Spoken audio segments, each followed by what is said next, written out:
कि मैं खुद से या अपने छोटे भाई बहन को देता अगर वो मुझसे एडवाइस मांगते।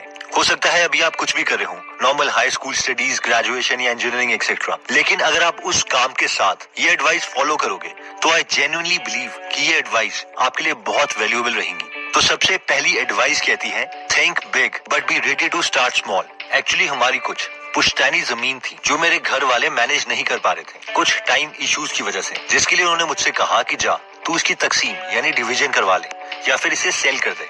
अब क्योंकि ये प्रॉपर्टी डील, इसलिए मैंने सोचा कि यार ये डिवाइड तकसीम के चक्कर में कौन पड़े, इसे थोड़े कम प्राइस में ही एक बार में ही मैं सेल कर देता हूँ। हमारे नोन एक तहसीलदार थे जिनकी एडवाइस के लिए मैंने उन्हें कॉल किया, तो उन्होंने मुझे एडवाइस किया कि आप ऐसा करो, डिवीजन के लिए पेपर्स कलेक्ट कर लो और फॉर्म भर दो।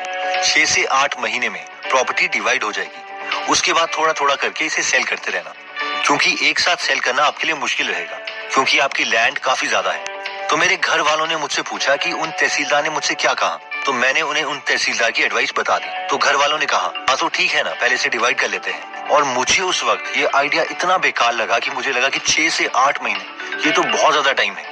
पुराने लोगों को तो टाइम की वैल्यू ही नहीं पता, इतना टाइम नहीं है मेरे पास, इसे मैं थोड़े कम प्राइस में ही एक साथ सेल कर देता हूँ, जो खरीदेगा वो खुद डिवाइड करता रहेगा।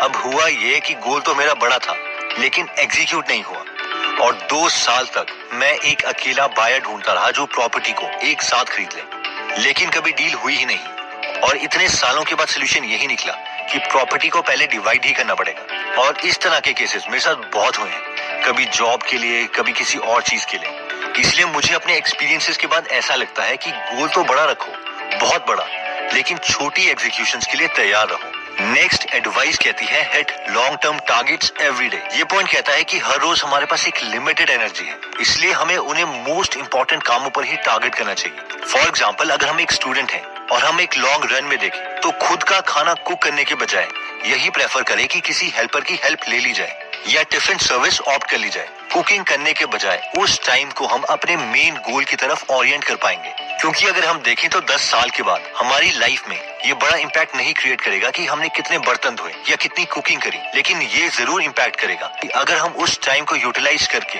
कोई बड़ा एग्जाम क्लियर कर लेते हैं या कोई बड़ा बिजनेस खोल लेते हैं। ऑब्वियसली अब इसका ये मतलब नहीं है कि हम खाना किसी और से बनवाएं और खुद फिर टीवी देखने लग जाएं। इसका मतलब यही है कि हमें उस टाइम और फोकस्ड होके वो एनर्जी भी अपने मेन गोल पे ही टारगेट करनी है। इस कॉन्सेप्ट को आप इस डोमिनो इफेक्ट से समझ सकते हैं। यहाँ पर एक डोमिनो आपके डे टू डे डिसीजंस को दिखाता है। अगर आप कई सालों तक अपनी मैक्सिमम एनर्जी छोटे कामों से डिवाइड करके उन डिसीजंस में दें जो हमारे मेन गोल की तरफ जाए, तो बड़े से बड़े टारगेट अचीव हो सकते हैं। नेक्स्ट पॉइंट कहता है, think long term in decades. मेरा एक रिलेटिव है जिसने रिसेंटली ही नॉन मेडिकल 12th पास की थी, जिसे हम सब ने एडवाइस किया कि वो सारे के सारे फॉर्म भर दे ताकि जिनमें भी सिलेक्शन होगी उनमें से बेस्ट ऑप्शन हम चूज कर लेंगे। बट वो बहुत एडमेंट था और उसने कहा नहीं, मुझे इंजीनियरिंग नहीं करनी, इस चीज में सेटल होने के लिए ही इतना टाइम लग जाता है और मैं लाइफ में ज्यादा टाइम वेस्ट नहीं करना चाहता, मुझे बस इंडियन आर्मी में जाना है। और बहुत समझाने पर भी उसने कोई भी फॉर्म इंजीनियरिंग का नहीं भरा और ऑब्वियसली ही वाज फोकस्ड, तो उसने एनडीए का रिटन एग्जाम तो क्लियर कर लिया।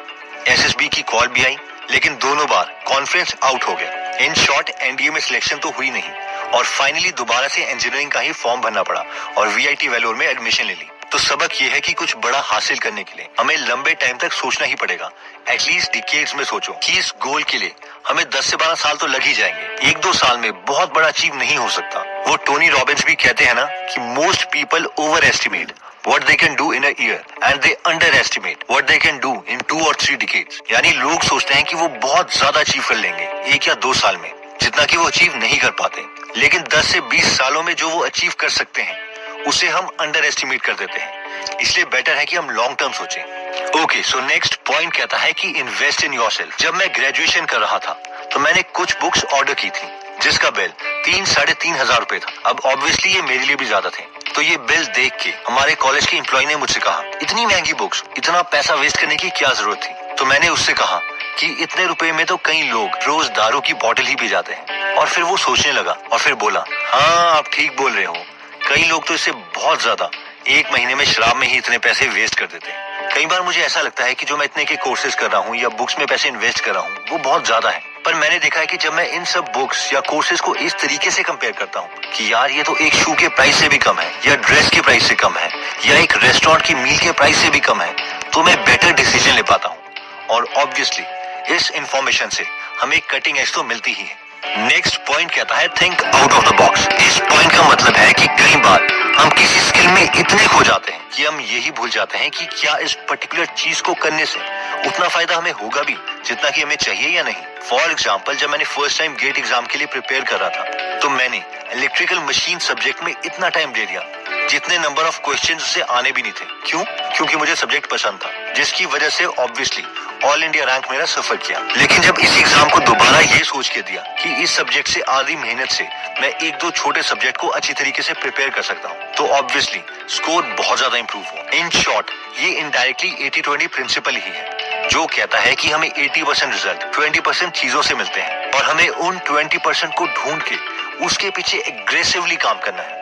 यही स्मार्ट वर्क है, वरना करते रहो गधों की तरह मेहनत। तो दोस्तों, इस वीडियो में हमने 5 पॉइंट्स देखे जो मुझे लगता है कि आपको लाइफ में बहुत हेल्प करेंगे। जिसमें फर्स्ट पॉइंट हमने देखा था कि think big but be ready to start small.